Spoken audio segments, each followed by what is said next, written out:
wa elimu ya uzalendo, tunachotegemea ni kwamba wenyeji na wageni wataweza kuishi kwa amani, kwa sababu kuwa mgeni katika nchi sio sababu ya kukosesha watu amani. Kuwa mwenyeji sio sababu ya kukosesha mgeni amani.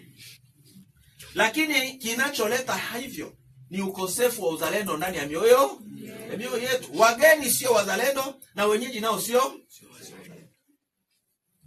Tumekuwa na jamii ambayo imejaa watu wanaojipendelea wenyewe, watu wanaojiona kwamba wao ndio mwisho, na huku kujipendelea ndio kunaoleta ubaguzi. Kabila yako inajiona kwamba ndio iliyokuwa ya kwanza kuumbwa na Mungu. Lugha yako unajiona kwamba ndio ya kwanza kuzungumzwa na Mungu duniani. Elimu ulizozisoma ndio zinakufanya wewe kujiona ya kwamba wewe ndio wa kwanza duniani. Unaanza kuwabagua na watu wengine. Sasa changamoto ya ubaguzi ni kwamba ubaguzi unachelewesha mambo. Ubaguzi unawafanya watu kuzidiwa, kuelemewa na mizigo kuliko kuwaita watu wengine mshirikiane nao. Unang'ang'ania wewe mwenyewe kufanya kazi ambayo ingefanyika kwa siku moja, utaifanya wiki nzima kwa sababu hautaki kuwashirikisha watu. Tunalilia kuwa na maendeleo katika nchi yetu ya Kongo, lakini tunafikiri maendeleo yanaweza yakafika namna gani wakati tunakuwa wabinafsi, watu wanaojipendelea wenyewe. Lazima tufike sehemu tukubali kushirikiana na watu wengine, na watu ambao wako tayari kushirikiana, lazima kila mtu upande wake awe na nia iliyo njema kwa ajili ya hiyo nchi. Watu ambao wataonekana wana nia njema, hawa watu washirikishwe katika shughuli za maendeleo ya taifa. Lakini kama tunaendelea kubaguana, kinachotufanya kubaguana ni ukosefu wa uzalendo. Ni kwa sababu ndani yetu hakuna ile mizizi ya uzalendo, hakuna. Ndio maana mpango wetu kwa taifa ni kuwafundisha watu elimu ya uzalendo. Watu wamjue kwanza mzalendo ni nani na uzalendo ni nini.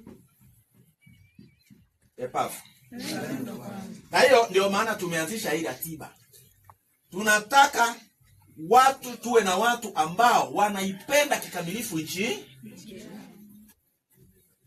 Hizi habari za kusalitiana ambazo watu wanazo, kwamba watu wamesaliti nchi, wameungana na wageni, wameungana na watu wabaya.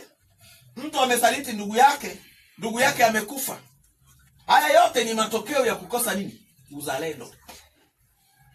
Kukosa uzalendo hakuna mahusiano na elimu ulionayo. Kuwa mzalendo hakuna mahusiano na utajiri ulio. Wanaosaliti nchi ni matajiri. Wanaosaliti nchi ni watu ambao wana elimu. Wanaosaliti ndugu zao ni watu ambao wengine hawana elimu na wengine wana elimu. Kwa hiyo uzalendo ni kitu kingine. Tunataka kuwa na jamii ambayo imejaa wazalendo. Tukiwa wazalendo hatutaweza kuisaliti nchi yetu. Hatutaweza kuwasaliti ndugu zetu kwa mambo ya ovyo, hapana. Na ndio maana tumeamua ya kwamba tuanzishe huu mpango. Na kwa sababu ya huu mpango tuweke na ratiba ambayo tutakayoifanya. Ndio maana tumeazimia kuendesha kampeni katika nchi nzima. Tutafika katika kwenye mkoa wako, tutafika kwenye wilaya yako, tutafika kwenye kijiji chako, kuzungumza na wewe kuhusiana na swala la uzalendo. Tunachotaka uwe mzalendo wa kweli. Tunachotaka wewe nawe pia uwe mwalimu wa watu wengine, uwafundishe watoto wako na watu wengine uzalendo.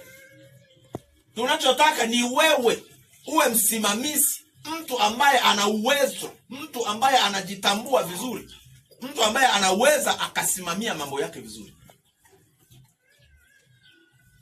Na kwa sababu hiyo ndio maana tunawaalika watu waje. Watu ambao wameona mpango huu ni mpango mzuri. Watu ambao wameona jambo hili ni jambo jema. Watu ambao wameona kwamba kuna faida katika kufanya hii kazi. Waje waandaliwe. Shirika la EPAF linaandaa mafundisho ya kuandaa watumishi watakaotumikia huo mpango, kwa sababu kila mpango lazima uwe na watu.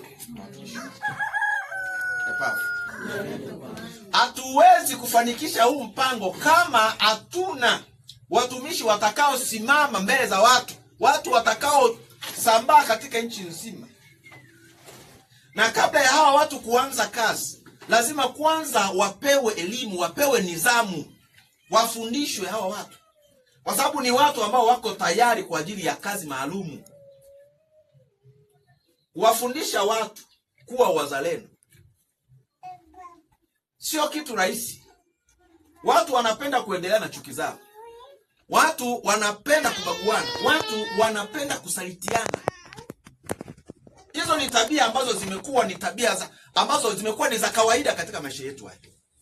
Tunachotaka ni kupata watu walio hodari, wanaoweza kuwatoa watu kwenye hayo maisha. Na ndio maana tumeona kwamba hatuwezi tukakurupuka, hatuwezi tukasimama tu. Lazima tuwe na nafasi ya kukaa chini, kuandaa watu ambao wanaweza wakafanya hiyo kazi.